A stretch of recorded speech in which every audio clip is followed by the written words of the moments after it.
back to my channel. Here in today's tutorial we will be learning how to cut out and fold the perfect neckline. I've cut the extreme end of the material, that's a mistake, but I'll show you how to get it done. So I'm trying to remove the line, so I get to show you the whole process. This is the stretchy part of the material. This part is not stretchy, so don't use it. We make use of the stretchy part. So because the right angle part is stretchy, we are going to be folding it that way.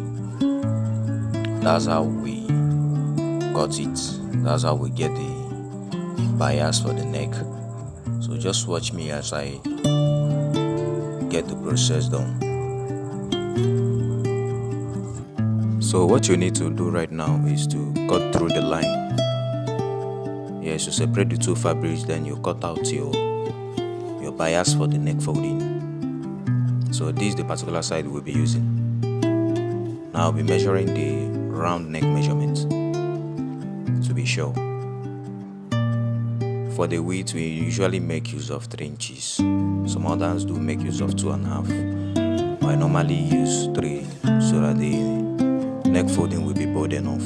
So this is 3 inches. So measure the end, measure at the beginning and as well at the middle of the fabric.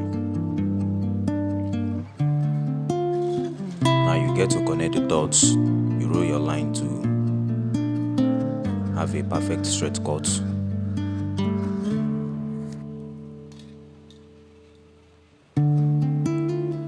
Okay, now you cut through the line as carefully as possible to make sure your bias is quite straight. Yeah. So now here's the bias for the neck folding. This is it. If you stretch it, you will notice the material is quite stretchy. So that's how you cut it out. You trim the extreme end so have a rectangular shape. So I'm just measuring to make sure the bias is quite enough for the round neck. Now we move over to adding our hemming stay for the easier folding.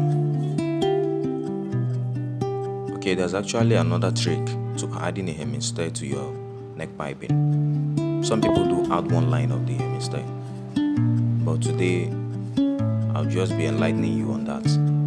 The more you add your hemming stay, the more lines of hemming stay you add, the more elastic it becomes for you to fold. So if you want to add add the hemming stay to your neckline, you make sure to add at least 2 lines to help the elasticity. Because the more you add, the more elastic it becomes and the more easier it is for you to fold. So please learn that today. Another trick to this is, while folding the material, make sure that one side of the material is bigger than the other. You don't fold the two of them equal in halves, no. Make sure that one of the foldings is bigger than the other, and the smaller part is the one that you will be using for the outside piping. So that's just another trick related to this.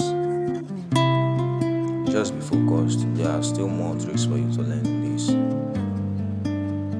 Just be focused. As you can see, one of them is bigger than the other. So now you just have to press the upper part to relax the material.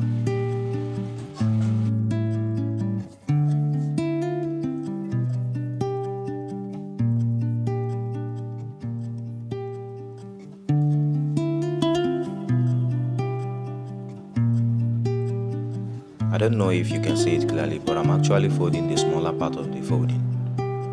And this smaller part is the one that you'll be using for the outside piping, as I said before.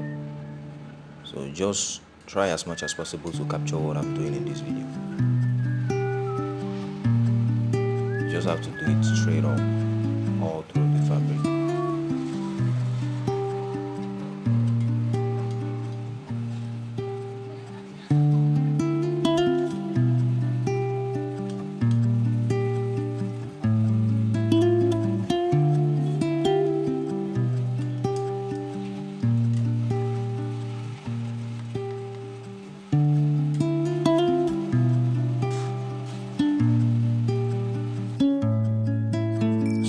here's what we got.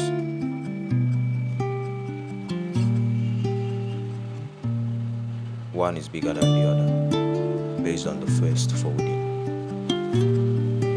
as you can see.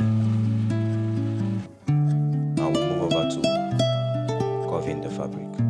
You just have to curve it in order to fit into your neck piping, into your actual neck measurement.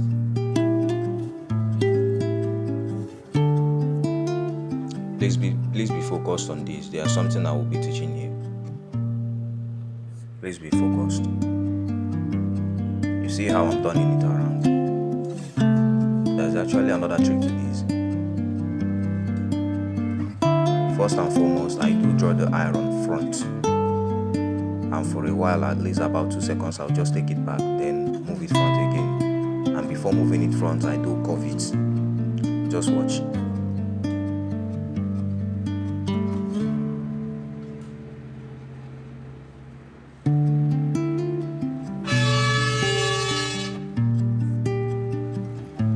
You need to learn this. This is actually the most important part of this. Watch.